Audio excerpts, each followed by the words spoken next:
Indonesia itu negara muda, Pak. Ini. Ya. Jadi secara populasi besar sekali, keempat terbesar di dunia. Kita hanya di bawah China, India, dan USA. Oke.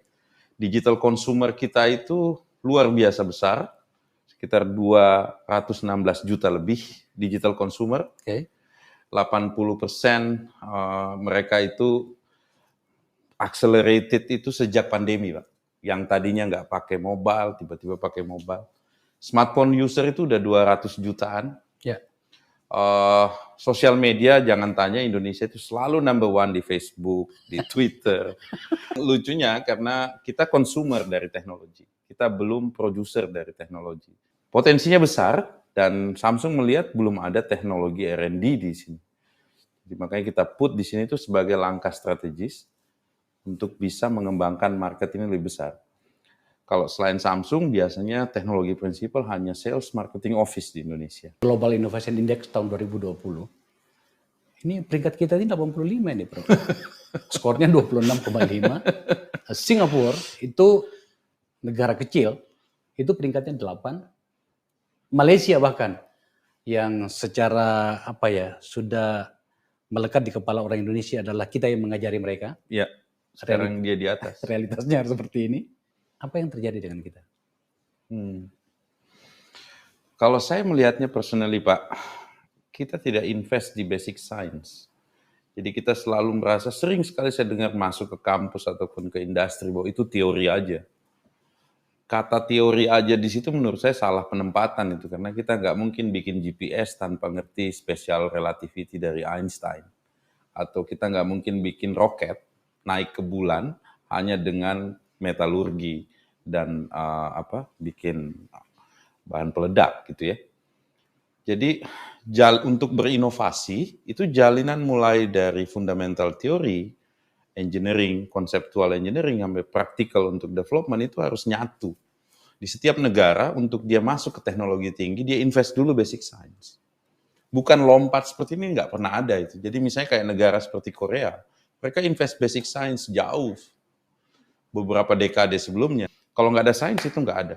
Nah, pendidikan kita di basic science misalnya di FMIPA, tapi mereka ini seperti jauh dari industri sekarang yang digital ya. Mereka nggak dianggap bisa berkontribusi ke situ, padahal sebenarnya di era data sekarang artificial intelligence, industri 4.0, mereka ini intinya untuk bikin big data analysis itu pakai metode-metode probability statistik yang buat anak matematik dan anak fisika itu kayak baca novel aja. Tapi coba dibawa ke engineering, itu mereka intimidated dengan level math-nya. Nah, itu nggak nyambung. Di Indonesia nggak nyambung. Misalnya kayak orang bikin satelit. Nggak mungkin itu orang cuma nyolder-nyolder besi terus kita lempar ke atas pakai roket, Pak. Kita harus hitung benar. Kalau enggak kan jatuh ke bumi. Misalnya untuk teknologi baterai ya, itu harus belajar molecular physics, harus belajar semiconductor physics, itu sejak lama. Dan itu yang udah dilakukan oleh negara-negara maju. Mereka misalnya udah profesor di area situ. Dan profesor-profesor ini yang leading industry sebenarnya. Funded by industry. Kalau di Indonesia kan industri datang ke kampus, ngajarin kampus, harusnya kampus seperti ini kan. Itu nggak terjadi di negara maju. Misalnya di Korea, LG, Hyundai, Samsung, itu kerjasama dengan top university, profesor-profesornya mengerjakan industry problem. Sehingga industrinya bisa maju, contribute back ke sini. Nah itu kita masih long way ke arah situ di Indonesia, dan mudah-mudahan sih dengan adanya R&D center seperti Samsung di sini itu bisa inspire more industry case masuk ke kampus. 3 top universitas dunia memilih untuk mempublikasikan isu dengan hashtag MIT, Harvard, and Stanford. Ya, apa isinya? Kalau di 3 perguruan tinggi ini, menurut risetnya itu tentang artificial intelligence atau machine learning, health tech, robot, data science, medical, big data, climate change, cancer, atau startup. Nah, kita lihat 3 top universitas Indonesia yang diakui dunia memilih untuk mempublikasikan isu dengan hashtag ormas terlarang, turunkan Soeharto. Jauh sekali kita tertinggal.